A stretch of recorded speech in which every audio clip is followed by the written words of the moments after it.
Welcome to our weekly Mitzvah Shabbos program. Now it's Hey Tevis. Mitzvah Shabbos Hey Tevis. And the truth of the matter is, Hey Tevis should be called Chag HaChagim. There are Yomim Tovim, Yutas Kislev, the Frierdiker Rebbe said, is called Chag HaChagim.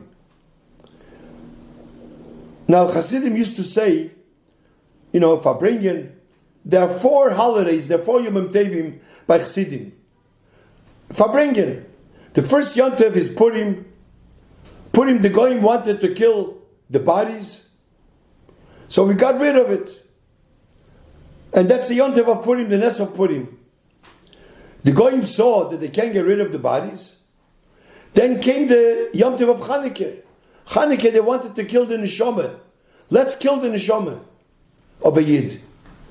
Lashkichom toirasecha ulahaviram mechuker itzanecha.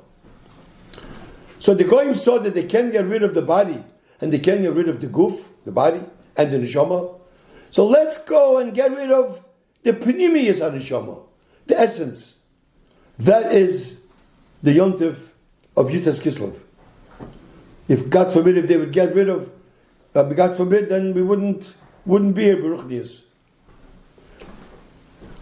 They saw they can't get rid of the body or the neshama or the pnimis neshama. Let's get rid of the Rebbe himself, and that's the Yom Tov of Yud Beis Tammuz. They wanted to kill the Frierdiker Rebbe, Rahman al-Islam, which I don't want to go into it now. The whole story. So Yutas Kislev was called Chag HaChagim. I would say maybe we should call Chag HaChagim Hey Tevis. Because Hey Tevis is the personal Yom Tov of the Rebbe. The personal Yom Tov. They wanted to get rid of the Rebbe Baruch Niyas. And it seems that Lechatchila, the Rebbe, it seems from Rabbi Chadakov, and I'll tell you why soon, that the Rebbe didn't seem to wanted to make a whole thing, all yontif of Hey Tevis. I mean, first of all, this has to do with family. And here I want to tell you something. When they were dancing outside, the first Hey Tevis, there was they say, whoever didn't see Simcha Beis HaSheva didn't see a Simcha Miyomov, Simcha. That Simcha then was an unbelievable Simcha. Never in Chabad was such a Simcha, the first Hey Tevis. It was dancing outside, people came from all over the world. The Rebbe heard the dancing in the room. It's all written. The Rabbi Groner knew this. The Rebbe, Rabbi Chadakov and Rabbi Mindel were on the telephone, and apparently the Rebbe was also on the phone. And they were discussing. And they were saying, I don't know who said it, but this pasuk was said, Bin foil oivecha al tisbach.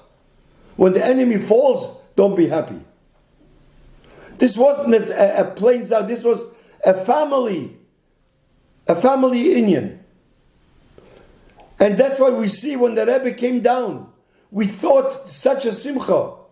The Rebbe came down very, very serious. And they daven mincha. And when it came to Tachnun, the Rebbe started to say Tachnun. Or you wanted to say. And the Rebbe made like this with his hand. Why don't we say Tachnun? Anyways, Rabbi Groner said there was a chosn. Otherwise the Rebbe would say Tachnun. Because lechatchila, it wasn't so great. But later on, the Chassidim made Hey Tevis a big yontif. The Rebbe felt the simcha of Chassidim. This was me'oirer. Sometimes Chassidim can me'oirer the Rebbe. And this was brought out from the Rebbe that Hey Tevis should become a big simcha, a big yontif. And from then on, maybe before also, the Rebbe started to go to the Eyal like almost every day. I think very, very often. Go to the Ohel. So, I thought today, we're talking about the Rebbe started to go to the Ohel. I found here a story that a Chassid, I knew the Chassid, he wrote to Rabbi Mindel to give it to the Rebbe. He wanted that this should go into Talks and Tales. I don't think this went. And the Rebbe saw this story that he wrote. This happened in 1948.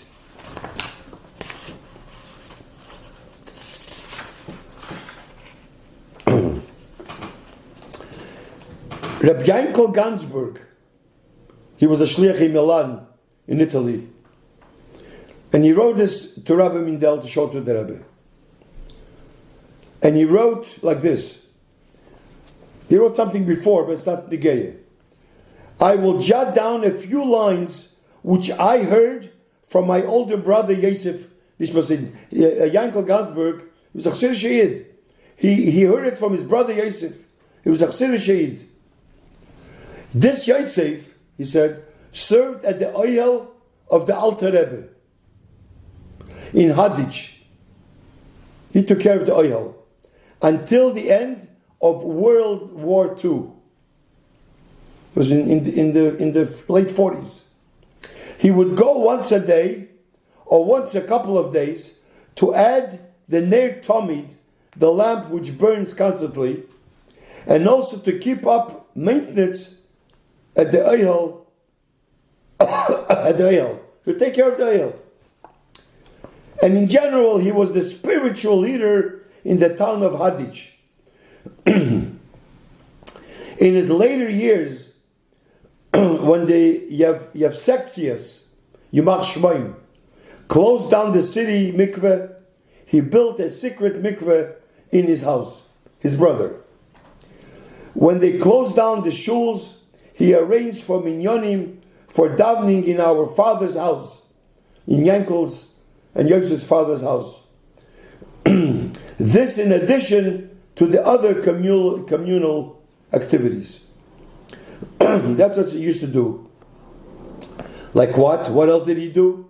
So he writes, such as distributing matzah for Pesach to the community at a time when everyone was afraid to bake matzahs in their house.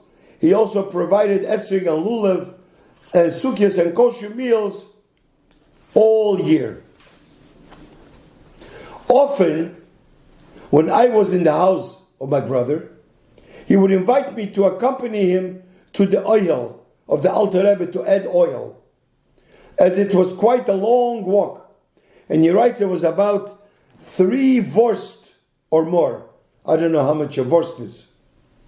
So this Yankel went with him. That's how he writes to the Rebbe.